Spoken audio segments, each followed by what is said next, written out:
Welcome everybody once again to the Los Robles Hospital Breast Cancer Symposium.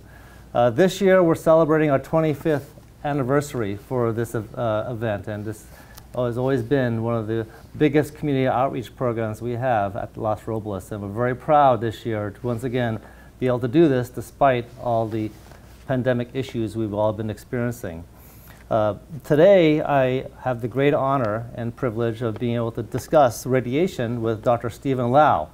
Dr. Lau, as you may know, is a radiation oncologist on staff here at Los Robles Hospital.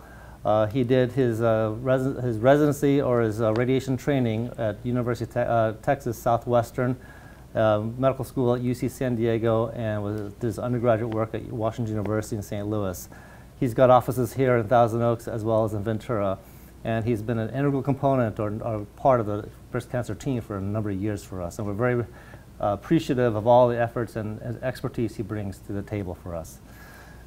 Thank you so much for inviting me. I really appreciate it. Privileged to be here. Yeah. So today we thought we would be able to talk a little bit about radiation as far as how it pertains to breast cancer.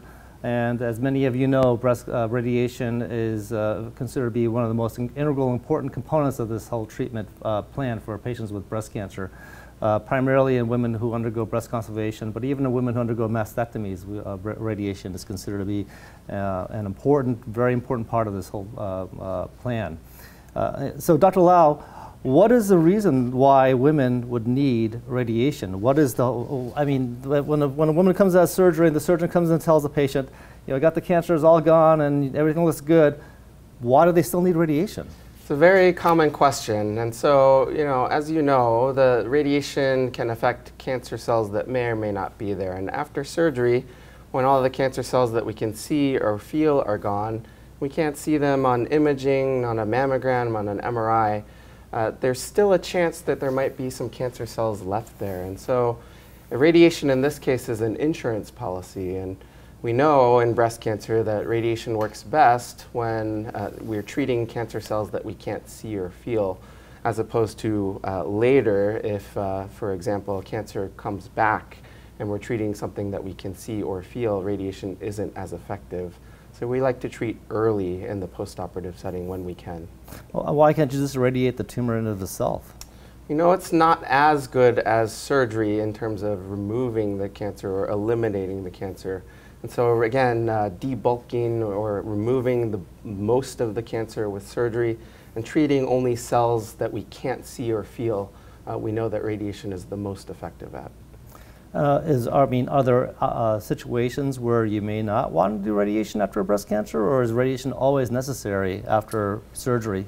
It's a good question, and so that's part of what we are learning now. And historically, everyone who had a breast-conserving surgery got radiation, and now the question is, are we over-treating women? Does everyone need radiation? And so I think it's an excellent question. We're learning more as time goes on. And it really comes down to clinical factors, a patient's age, their medical conditions, the pathological characteristics or the way the cancer looks under the microscope, and maybe even the biological characteristics, the genetic expression profile of the tumor cells. And those things together can determine the risk and the need for radiation. And so I think it's important for patients to discuss that need for radiation with their doctor. Yeah, it's really interesting because one of the buzzwords you hear a lot about in cancer nowadays is personalized medicine and de-escalation of therapy, and just like in surgery has certainly become not as aggressive as it used to be. We've gone away from the radical mastectomies and undergoing things like lumpectomies, and gone away from the axonal dissections to the sentinel lymph biopsies, and just like in surgery, medicine has also become more targeted, and it sounds to me like radiation is kind of going in that direction too, don't you think? Does it sound that way? That's true. In some ways, we're reducing the number of radiation treatments, whereas most patients used to get, let's say, 7 weeks of radiation. Now we're more along the lines of 3 to 4 weeks. Even more recently, some people are investigating just 5 days of radiation. And likewise, usually we treat the whole breast, but in certain patients, maybe we don't have to do that. Maybe we could just treat where the tumor was or the surgical cavity. And so there's interest in pursuing that as well in terms of individualizing the radiation plan, in terms of reducing potentially the amount of radiation needed. These things are actively being explored. So one of the things that I see my patients when I recommend radiation, a lot of them really don't understand what radiation even is. And there's a lot of confusion because there's all these things about, am I going to go in the dark, or am I going to be safe to be around my kids?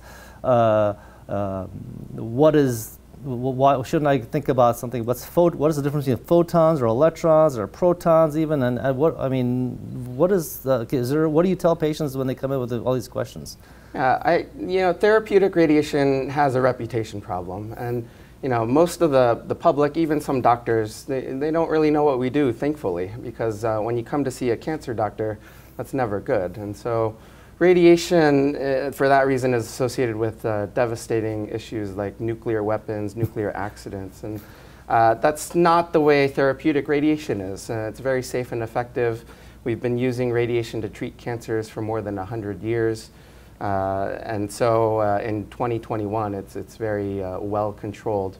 And as you mentioned, patients who might have received radiation for other reasons, let's say thyroid cancer, sometimes they have to stay in the hospital, they're radioactive.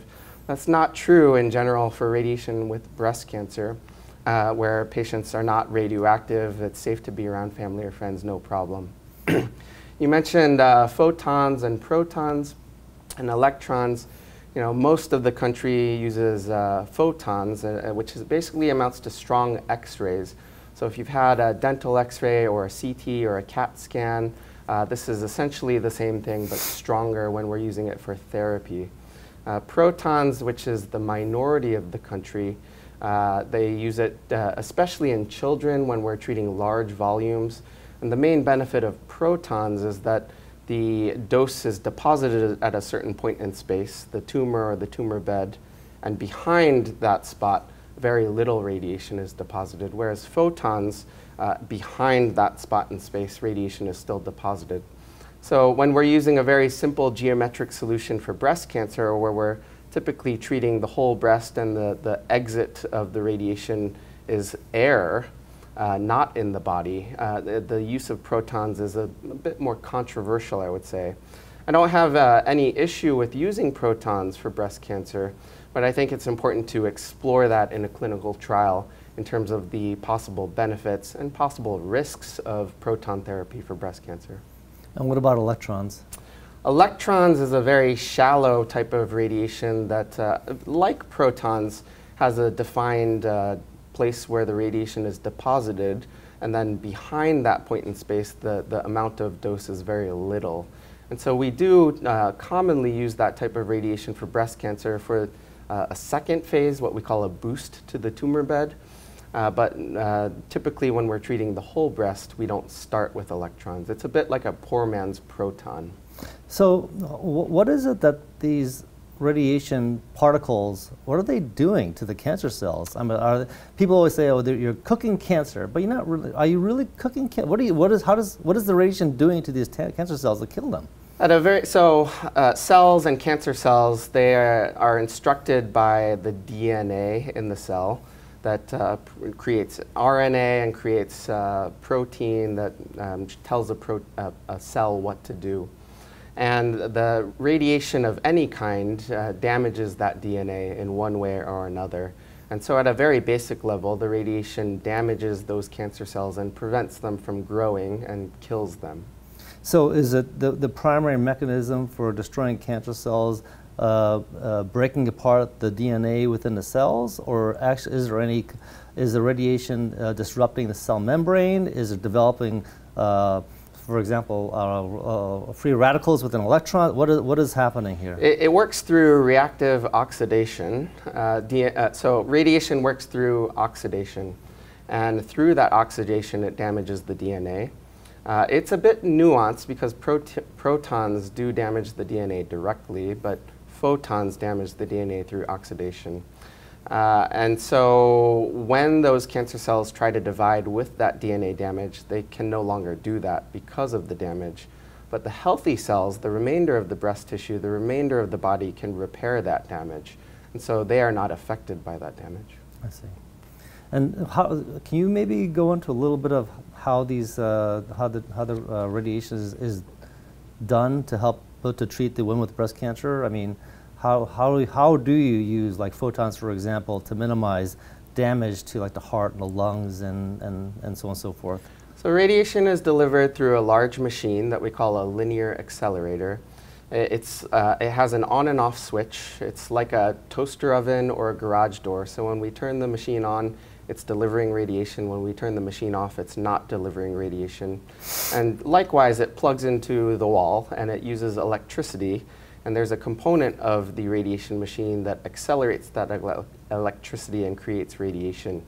And so typically a patient is lying on what we call a treatment couch as part of the machine, and the radiation is passing through the breast tissue, again in a very simple geometric solution, coming in through the air, treating the breast, and then exiting through air outside the body. Typically we're treating the whole breast for every day for several weeks, but again there's different ways of doing radiation, and the amount of radiation and the amount of weeks is dependent on each individual case. Well, you mentioned earlier that you've been shortening the timeline for radiation, the so-called hypofractionation.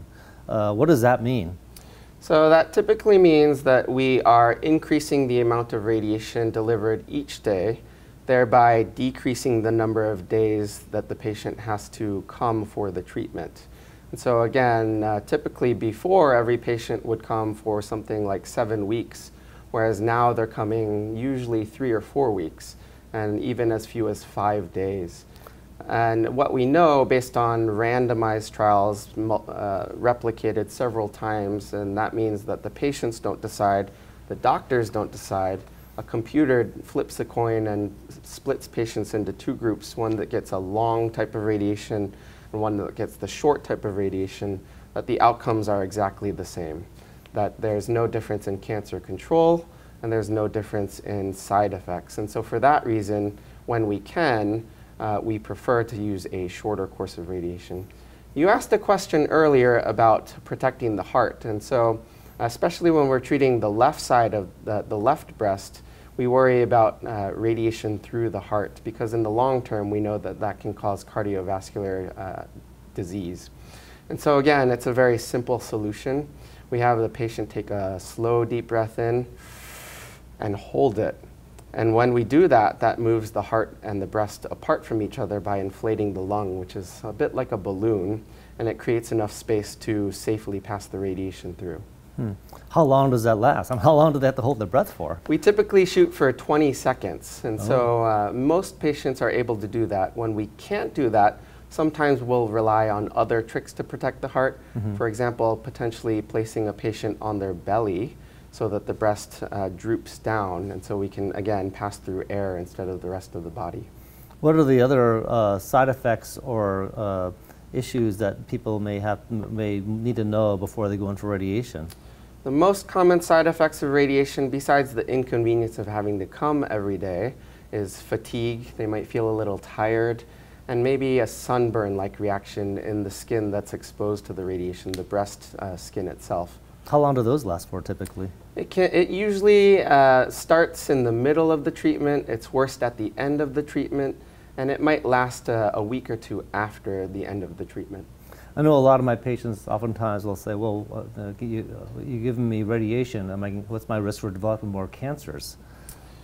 A very controversial subject, very uncommon to happen in the area that's exposed, probably less than 1% for over a lifetime. However, the truth is when you look at other cancers, leukemias, lymphomas that are outside of the area with age, those can be a little bit higher. So you have to have several hundred patients even to treat before you'll ever even see a secondary malignancy developing. And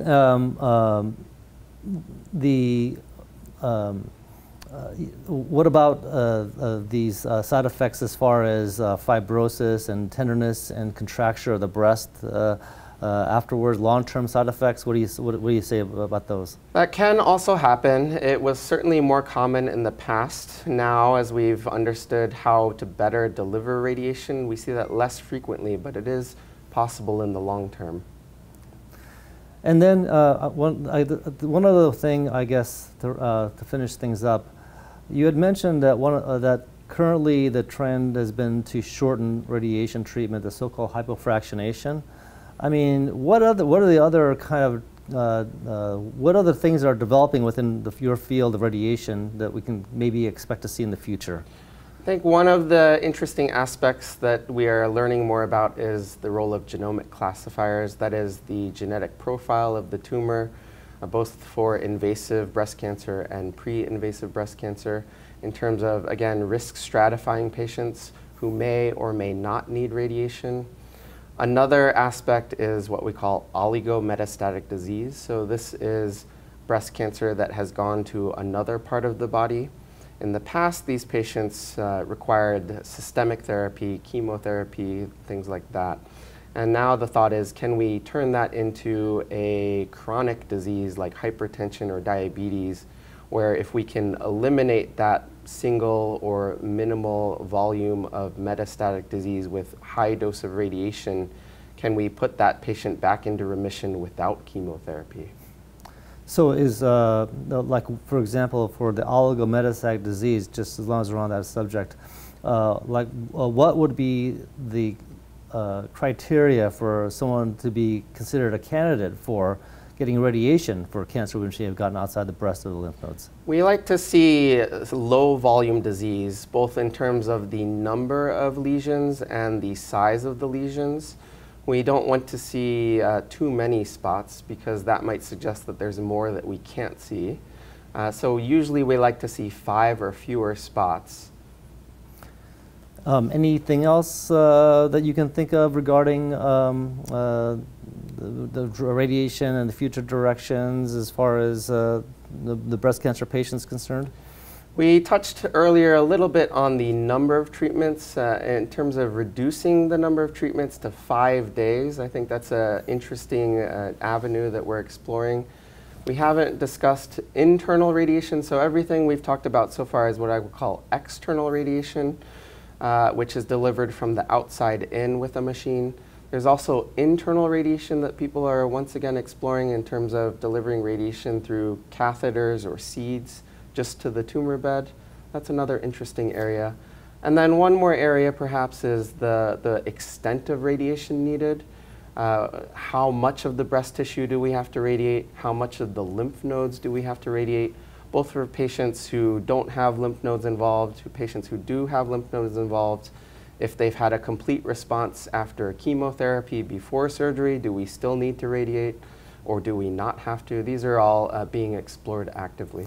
Yeah, the internal radiation, I mean, medically, we sometimes refer to that as brachytherapy. And that, to me, is an interesting field in the sense that it seems to have, it reemerges every so often. I mean, back in the 80s, there was quite a bit of an interest in brachytherapy, kind of went away. And then in the early 2000s, there was a resurgence in the issue of the interest in brachytherapy, and that kind of went away. And it sounds like there is now, again, another period where the brachytherapy may provide some benefit.